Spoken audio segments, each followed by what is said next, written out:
السلام عليكم ورحمة الله وبركاته. مع أخبار ريال مدريد اليوم الجمعة 22/8/2025. لا تنسوا الصلاة على الحبيب، اللهم صل وسلم وبارك على نبينا محمد وعلى آله وصحبه وسلم. رقم كارثي لأرنولد بعد أول مباراة في الدوري الإسباني. كازولا: كنت على وشك الانضمام إلى ريال مدريد، ولكن فينيسيوس لديه رقم استثنائي على مستوى أوروبا.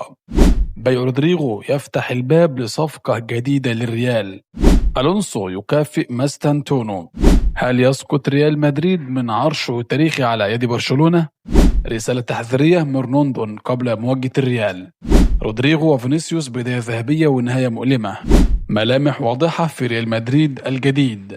حلم مشجع مدريد يتحول إلى كابوس. ماذا قال كازورلا عن مواجهة الريال؟ شهادة خاصة من نجم ريال أوفيدو في حق ألونسو. رادار الريال يلتقط لاعب كريستال بالاس. هوسين يبهر البرنابيو. برشلونة يتصدر وريال مدريد ثالثا. رودريغو لن ينضم إلى مانشستر سيتي هذا الصيف. آخر التطورات في ملف تجديد عقد فينيسيوس. نتيجة آخر مباراة جمعت بين الريال وأوفيدو. ريال مدريد يقترب من الإعلان عن تجديد عقد مارتينيز. إبراهيم دياز يتفق مع ريال مدريد على تجديد عقده. رقم قياسي جديد لمبابي مع ريال مدريد. كل تفاصيل هذه الأخبار هنعرفها، ولكن لا تنسوا عمل لايك لهذا الفيديو عشان نوصل ل 500 لايك. اشتركوا في قناتي وفعلوا جرس الإشعارات علشان توصلكم أخبار ريال مدريد أولا بأول. ويلا بينا مع التفاصيل. رقم كارثي لأرنولد بعد أول مباراة في الدوري الإسباني. تعرض ترينت ألكساندر أرنولد ظهير ريال مدريد لانتقادات واسعة من الصحافة الإسبانية بعد أداؤه المهتز في مباراة النادي الملكي الافتتاحية بالدوري الإسباني ضد أوساسونا، والتي انتهت بفوز ريال مدريد 1-0. وسقط أرنولد في رقم كارثي خلال المباراة الأولى له بالليغا، إذ فقد الكرة 15 مرة خلال اللقاء رغم مساهمته في تحركات هجومية بين الحين والآخر. وفي مباراة أوساسونا لمس أرنولد الكرة 77 مرة، وتقدم أحيانا إلى منتصف الملعب لكن فقد الكرة 15 مرة. كازورلا: كنت على وشك الانضمام إلى ريال مدريد، ولكن أكد سانتي كازورلا نجم فريق ريال أوفيدو أنه كان على وشك الانضمام إلى ريال مدريد في بداية مسيرته. واعترف كازورلا بأن مواجهة ريال مدريد تحمل دائما طابعا خاصا، في ظل أنه كاد أن ينتقل إلى صفوف الفريق الملكي في بداية مسيرته.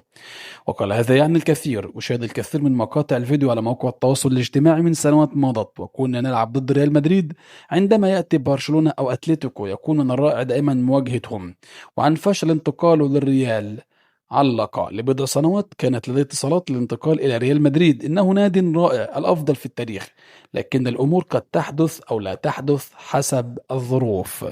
فينيسيوس لديه رقم استثنائي على مستوى أوروبا. يواصل فينيسيوس جونيور إثبات أنه أحد أبرز صانعي الألعاب في أوروبا بفضل مراوغاته المذهلة وقدرته على خلق الفرص لزملائه. وقد أظهرت إحصائية جديدة أن البرازيلي أتم 406 مراوغات ناجحة منذ بداية موسم 2023-2022، متصدرا بين جميع لاعبي القارة.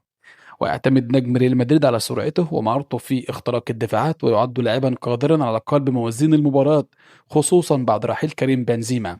مستقبله هذا الموسم مرتبط بأدائه، مع احتمال أن يفتح الطريق لعقد جديد أو يترك الباب لرحيله في حال عدم الاتفاق مع النادي الملكي. بيع رودريغو يفتح الباب لصفقة جديدة لريال مدريد.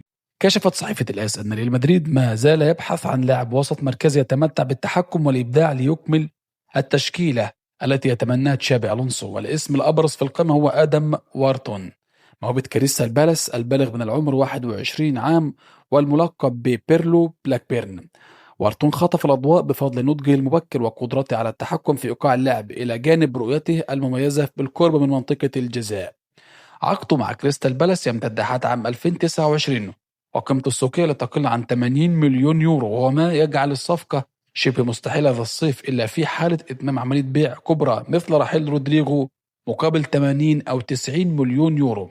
الصحيفة أوضحت أن ريال مدريد أنفق بالفعل 178 مليون يورو هذا الصيف، مما يصعب من قدرته على الدخول في صفقة بهذا الحجم حاليا. وفي الوقت نفسه مانشستر يونايتد يبدي اهتماما جدا باللاعب، خصوصا بعد فشل صفقة بليبا إعجاب ريال مدريد بقدرات وارتون واضح، بل إن بيب جوارديولا نفسه أشاد بموهبته فيما وصفه مدرب شباب بلاكبيرن بأنه لاعب يرى أشياء لا يراها الآخرون. ألونسو يكافئ ماستانتونو. ذكرت صحيفة أس الإسبانية أن مدرب ريال مدريد تشابي ألونسو يفكر جديا في منح الأرجنتيني فرانكو ماستانتونو فرصة المشاركة أساسي أمام ريال أوفيدو في الجولة المقبلة من الدوري. ماستانتونو الذي خطف الأنظار في ظهوره الأول ضد أوساسونا حظى بثقة ألونسو بفضل شخصيته القوية وتحركاته الهجومية المدروسة برغم صغر سنه، وما قد يدفع ألونسو إلى الاعتماد عليه منذ البداية أمام أوفيدو لمواصلة منحه الفرصة، في ظل أنه يحسن استغلال التطور مع المرينغي. هل يسقط ريال مدريد من عرشه التاريخي على يد برشلونة؟ انطلق برشلونة وريال مدريد في الموسم الحالي وسط أجواء خاصة قد تجعل من هذا العام لحظة فارقة في تاريخ الكلاسيكو. البداية كانت إيجابية للفريق الكتالوني الذي قدم أداء واعدا أمام ريال مايوركا، حيث ظهر جيل هانز فليك بقيادة بيدري ولامين يامال بروح متجددة وطموح كبير لمواصلة مفاجأة العالم. وفي المقابل فاز الريال على أوساسونا بهدف دون رد من ركلة جزاء، هو سيناريو بات مألوفا لجماهيره في بداية الموسم أو المواسم الأخيرة. ورغم ذلك يبقى التحدي الأكبر هذا الموسم بالنسبة لبرشلونة ليس فقط في البطولات المحلية أو الأوروبية، بل في مواجهة غريمه التاريخي ريال مدريد، حيث يقف على بعد فوزين فقط من معادلة عدد انتصارات الميرينغي في الكلاسيكو. رسالة تحذيرية من روندون قبل مواجهة الريال. تحدث سالمون روندون مهاجم ريال أوفيد عن مواجهة السابقة أمام ريال مدريد، مشيرا إلى أن صعوبة اللعب ضد الفريق المدريدي مهما كانت الظروف، وذلك قبل المواجهة التي ستجمع بينهما من جديد في الجولة الثانية من الليغا. وقال الفنزويلي مباراة الأخيرة ضد ريال مدريد كانت مليئة بالندية في كأس العالم للأندية، وبعد طرد أسينسيو المبكر كنا نظن أن الأمور تسير لصالحنا، لكنهم قلبوا اللقاء وفازوا 3-1 أمام الريال. إذا تراجعت للحظة واحدة ستدفع الثمن فورا، فهم يملكون نجوما كبار ومدربا جديدا يعرف جيدا ما يريده من فريقه. رودريغو وفينيسيوس بداية ذهبية ونهاية مؤلمة. بعد أن كان نجمين لا يضاهيان وساهما بشكل أساسي في انتصارات ريال مدريد بدوري أبطال أوروبا، يمر كل من فينيسيوس ورودريغو بفترة حرجة قد تهدد بقائهم ضمن صفوف الريال. رودريغو يعيش أصعب لحظاته منذ فبراير، حيث جاء أداؤه أقل بكثير من التوقعات، مما يفتح الباب أمام احتمال بيعه، ونادرا ما نشهد مثل هذا الانحدار، فهو انهيار كامل بعد فترة تألق فيها اللاعب بشكل ملحوظ. أما فينيسيوس فالوضع مختلف، كان من المفترض أن تكون مشكلة عدم تتويجه بالكرة الذهبية بداية مضاعفة العمل وتكريس مكانته، لكن الأداء لم يرقى للتوقعات. الغموض حول تجديد عقده يزيد الضغوط عليه ويعيق استعادة استقراره. بداية الموسم رغم المشاركة في مباراة واحدة فقط لم تمنعه الثقة الكاملة، كما أن صعود مكانة مبابي في النادي والملعب يعقد الأمور ويضع البرازيلي في مقارنة دائما ليست في صالحه. الخط الفاصل بين المجد والشك يصبح واضحا عند مقارنة اللاعبين بنماذج مثل كارفاخال أو مودريتش، اللذين أصبحا رمزي الثبات والتنافسية على مدار أكثر من عقد في أكثر الأندية تطلبا في العالم. الوصول إلى القمة ليس كافيا، التحدي الحقيقي يكمن في البقاء فيها. لا يزال أمام فينيسيوس ورودريغو فرصة للتغيير الأمور، لكن الوقت محدود وريال مدريد لا ينتظر أحدا في البرنابيو. يبقى الخط الفاصل بين المجد والشك رفيعا للغاية. ملامح واضحة في ريال مدريد الجديد. يدخل ريال مدريد مرحلة حساسة في بداية الموسم تحت قيادة تشابي ألونسو، حيث لا يزال الفريق في طور البحث عن الجاهزية الكاملة بعد فترة تحضيرات قصيرة لم تتجاوز أسبوعين. ورغم بعض الإيجابيات والسلبيات التي ظهرت أمام أوساسونا، يبقى الهدف المباشر واضح، وهو الفوز بالنقاط الست أمام أوفيدو ومايوركا قبل التوقف الدولي.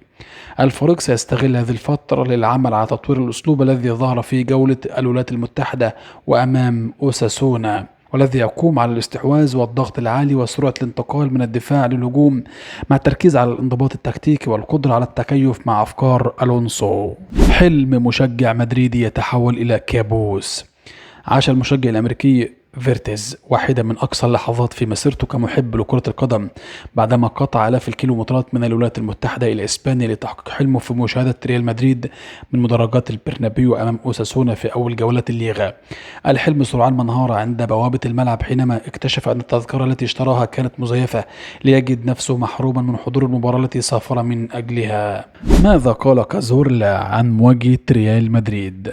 حديث سانتي كازورلا نجم ريال أوفيد عبر إذاعة كادينا سير: نتوقع مباراة معقدة للغاية أمام ريال مدريد، ولكن نحن سنواجهها بحماس. لقد كان تشابي ألونسو دائما معيار كلاعب، أما كمدرب فقد أظهر بالفعل أنه سيكون واحدا من أفضل المدربين في العالم لسنوات عديدة قادمة. رادار الريال يلتقط لاعب كريستال بالاس. أكدت صحيفة آس الإسبانية أن رادار نادي ريال مدريد التقط لاعب كريستال بالاس آدم وارتون. صورة اللاعب الإنجليزي تصدرت غلاف صحيفة آس اليوم الجمعة 22. غلاف الآس وارتون على الرادار. يراقب ريال مدريد لاعب وسط كريستال بالاس البالغ من العمر 21 عام، وهو لاعب منظم وذو حضور قوي وتبلغ قيمته 80 مليون يورو على الأقل. مانشستر سيتي واليونايتد وليفربول أيضا يتابعونه. لن يوقع الآن إلا في حال وجود صفقة بيع كبيرة. هويسين يبهر البرنابيو. تصدر ديان هويسين لاعب ريال مدريد غلاف صحيفة ماركا الإسبانية اليوم الجمعة. غلاف الماركا: هويسين أبهر البرنابيو، يعد قلب الدفاع أساسيا في تشكيلة تشابي ألونسو. تضاهي إحصائياته في التمريرات الطولية في أول ظهور له في الدوري إحصائيات سيرجيو راموس وتوني كروس. برشلونة يتصدر وريال مدريد ثالثا.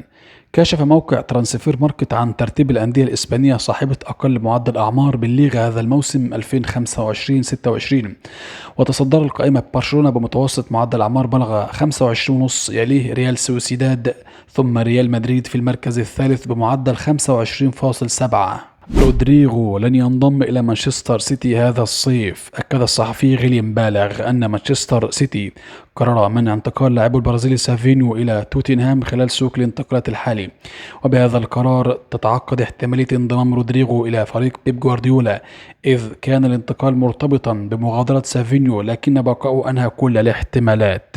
آخر تطورات في ملف تجديد عقد فينيسيوس. كشف الصحفي رودرا عن آخر التطورات في ملف تجديد عقد اللاعب البرازيلي فينيسيوس جونيور مع ريال مدريد. الصحفي أكد عبر شبكة سبين أن ملف تجديد عقد فينيسيوس جونيور تسود حالة من الجمود. النادي الأبيض أوقف المفاوضات مع لاعبه البرازيلي بعد أن بالغ فينيسيوس ووكلاءه في مطالبهم لتوقيع العقد الجديد، وحتى الآن لا يوجد أي محادثات جديدة مع اللاعب. نتيجة آخر مباراة جمعت بين الريال وأوفيدو. يستعد ريال مدريد لمواجهة أوفيدو يوم الأحد القادم في إطار منافسات الجولة الثانية من الدوري الإسباني. آخر مباراة للريال مدريد ضد ريال أوفيدو كانت في يوليو 2012 خلال فترة ما قبل الموسم، وفاز المرينجي باكتساح بنتيجة 5-1. ريال مدريد يقترب من الإعلان عن تجديد عقد مارتينيز. أكد الصحفي ألفارو استيبان أن الإعلان عن تجديد عقد لاعب الريال الشاب خوان مارتينيز مسألة وقت فقط، وأشار الصحفي أن اللاعب والنادي قد توصل إلى اتفاق بشأن تجديد، وكلا الطرفين يرغبان في البقاء معا لسنوات عديدة قادمة، وسيتم الإعلان عنه ذلك قريبا. إبراهيم دياز يتفق مع ريال مدريد على تجديد عقده. كشف الصحفي رودرا عبر صحيفة سبين أن إبراهيم دياز توصل إلى اتفاق مع ريال مدريد لتجديد عقده مع النادي، وأشار التقرير إلى أن تشابي ألونسو تواصل مع اللاعب المغربي قبل توليه مهمة تدريب الفريق، وشرح له دوره وأهميته في خططه المستقبلية، وما جعل دياز يشعر برضا كبير عن هذه الثقة.